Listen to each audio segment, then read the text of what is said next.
Smart People, salam jumpa. Saya Ririn Agustari ini akan membawa Anda untuk memasuki dunia Iptek. Dunia ilmu pengetahuan dan teknologi, Iptek Talk.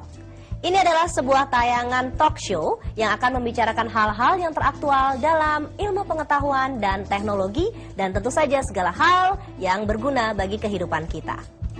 Cara Iptek, sadar Iptek, inilah Iptek Talk.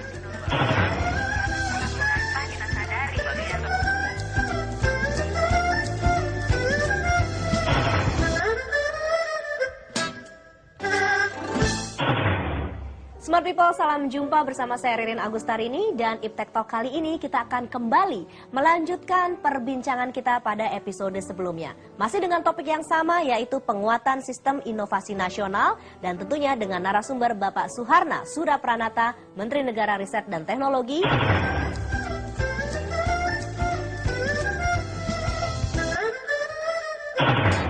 Beserta dengan Bapak Profesor Dr. Insinyur Zuhal MSCEE, Ketua Komite Inovasi Nasional KIN dan Menteri Negara Riset dan Teknologi periode 1998 sampai dengan 1999. Tetap pemandu acaranya adalah Dr. Nino Leksono, selaku redaktur senior harian Kompas dan anggota KIN DRM.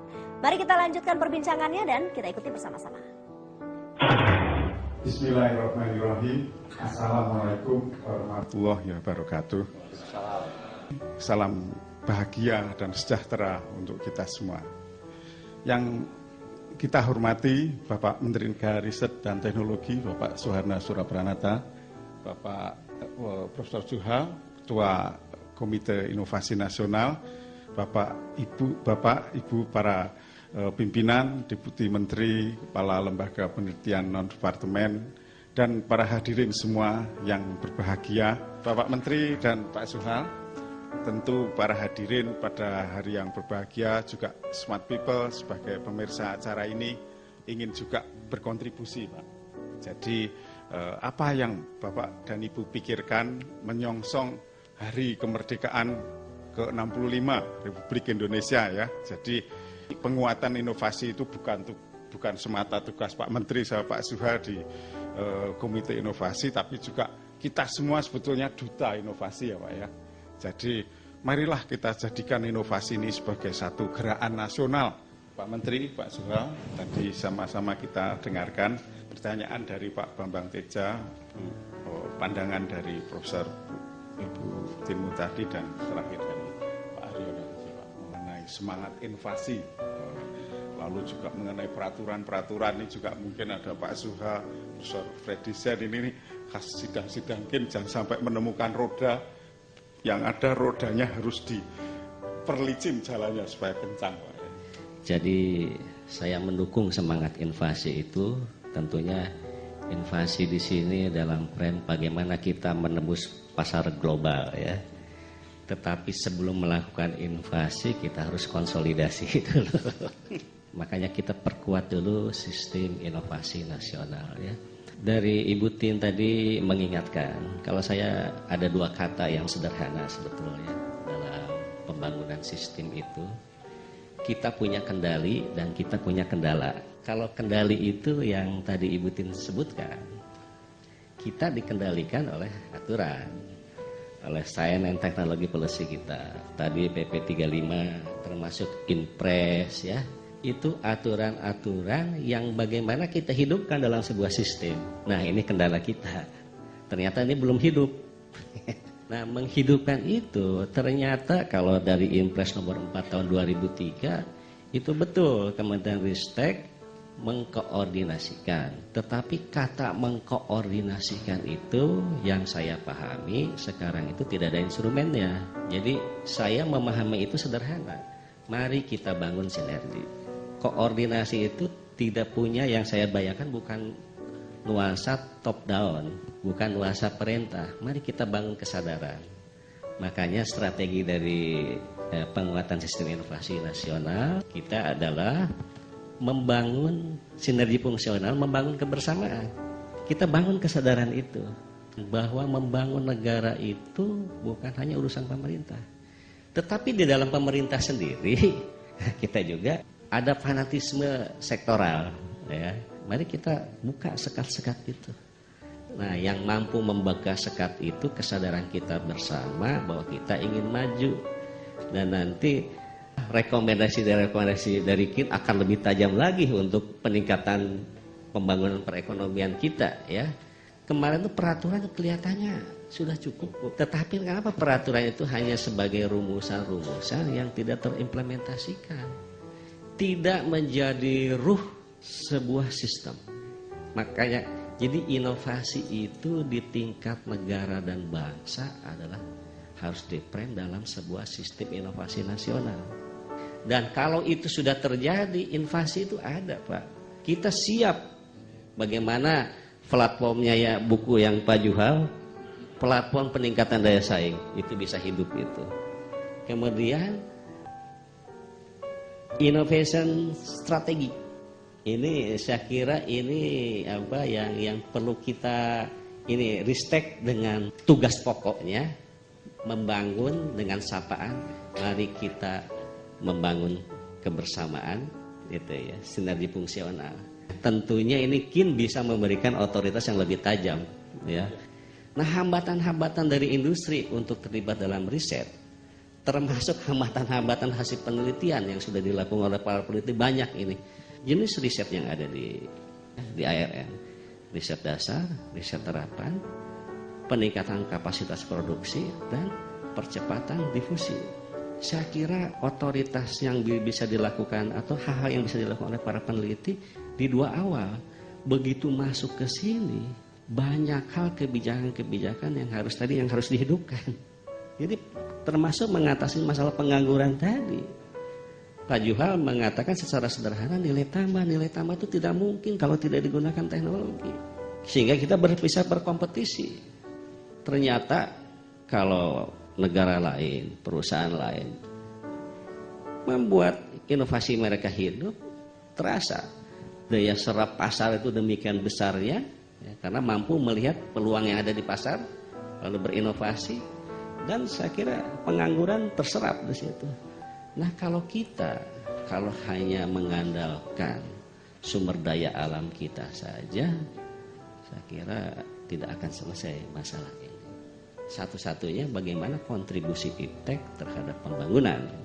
Jadi yang disampaikan oleh Pak Haryono, oleh Bu Tin, dan oleh Pak Bambang, ya, itu sebuah proses. Saya kira di masa depan definisi inovasi itu kalau saya melihat kita berkompetisi di pasar bebas, di pasar global. Demikian yang bisa saya sampaikan. Terima kasih Pak Suwarna. Demikian tadi jawaban atas 3 pertanyaan. Mungkin kita dengarkan sekarang dari Pak Suha, ya. Mungkin diminta itu Pak lebih. Ya, ini sebab pertanyaan dari smart people. Jadi jawabnya harus smart juga, ya. Baru saja beberapa waktu yang lalu saya dihubungi oleh Bio Farma, satu lembaga institusi di bidang farmasi, ya, khususnya vaksinasi yang sudah berumur, punya tradisi lama sekali. Dan lembaga ini sudah diakreditasi oleh WHO diakui sebagai produk-produknya itu mempunyai mutu yang diakui oleh WHO. Oleh karena itu mereka mendapat bantuan dari Islamic Development Bank (IDB) untuk menjadikan Indonesia sebagai satu ujung tombak dari pengembangan teknologi vaksinasi di seluruh negara-negara, khususnya negara-negara berpenduduk mayoritas Muslim. Karena di sini ada keinginan untuk menciptakan vaksin-vaksin yang halal, yang tidak bersentuhan dengan sesuatu yang haram. Dan keunggulan kooperatif Indonesia di lain pihak adalah dia mempunyai biodiversity yang mampu menjawab berbagai kebutuhan vaksinasi. Jadi Indonesia sudah mempunyai keunggulan komparatif, biodiversity-nya mendukung, keunggulan kompetitif, mutunya diakui, dan keunggulan budaya sudah 100 tahun mengembangkan itu. Nah, lalu saya tanya sebagai KIN, lalu hambatan Bapak apa? Sehingga Bapak perlu mendapat dorongan dari KIN untuk lebih memacu inovasi ini. Dia bertanyakan begini, saya ini sudah dapat bantuan dari IDB, perusahaan kami pun karena vaksin kami juga dipakai di pasaran global, sudah ada dana dan kami cukup mempunyai dana untuk melakukan inovasi. Ya, kenapa tidak dilakukan? Jadi jawaban mereka ini juga menjawab mengapa di seluruh negara Asia, Indonesia partisipasi swastanya itu paling sedikit dari dalam R&D, 14% saja. Negara-negara lain termasuk Filipina itu semua di atas 50%. Partisipasi R&D swasta. Lalu saya tanyakan kesulitannya apa? Saya datang Pak ke universitas, ke lembaga-lembaga penelitian, LIPI, BPPT, ke universitas.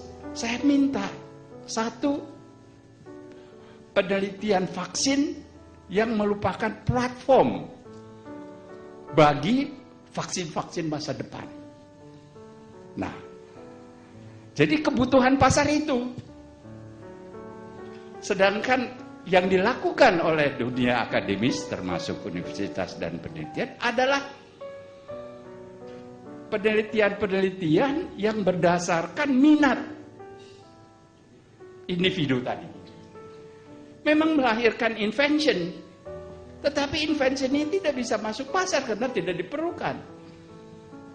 Karena itu pengembangan vaksin menurut dia, jadi ini fakta ya, jadi saya itu menyediakan anggaran kalau mau. Ternyata tidak bisa ditangkap peluang ini oleh para peneliti kita. Sehingga memang ada invention, ada paper-paper ilmiah yang masuk jurnal, tetapi kami tidak perlu itu. Yang kami perlukan satu invention yang memberi platform bagi terjadinya inovasi-inovasi vaksin masa depan. Dan itu tidak dilakukan oleh lembaga penelitian. Jadi sudah terjawab tadi pertanyaan Ibu. Sudah banyak ini, memang banyak. Ya kan? Dan sudah dirumuskan dengan baik. Tapi ada mindset yang perlu berubah dari para peneliti kita. Kalau dia sekedar untuk mencapai kenaikan pangkat, oke lah, itu memenuhi syarat. Tapi kalau untuk memenuhi kebutuhan invention dari bangsa innovation dari bangsa ini, dia harus memperhatikan. Uangnya ada kok. Sampai dia menemukan seorang peneliti, dia sebut namanya. Dari LIPI, hijrah ke Australia, di situ dia berinteraksi dengan industri di situ, dia datang kembali kepada Indofarma, Teken MOU. Itulah yang dijadikan platform bagi Indofarma untuk menjadi basis bagi vaksin-vaksin masa depan. Karena vaksin masa depan ini selain dia memperkuat daya tubuh, yang platform baru itu selain dia vaksin-vaksin secara tradisional, BCG yang dia sudah ada itu, tidak cukup itu. Harus bisa memberikan satu platform baru karena dia berkembang nanti itu untuk vaksin-vaksin yang masa depan yang lebih diperlukan, HIV apa segala macam. Nah, itu menjadi contoh bahwa invention belum tentu bisa menjadi inovasi.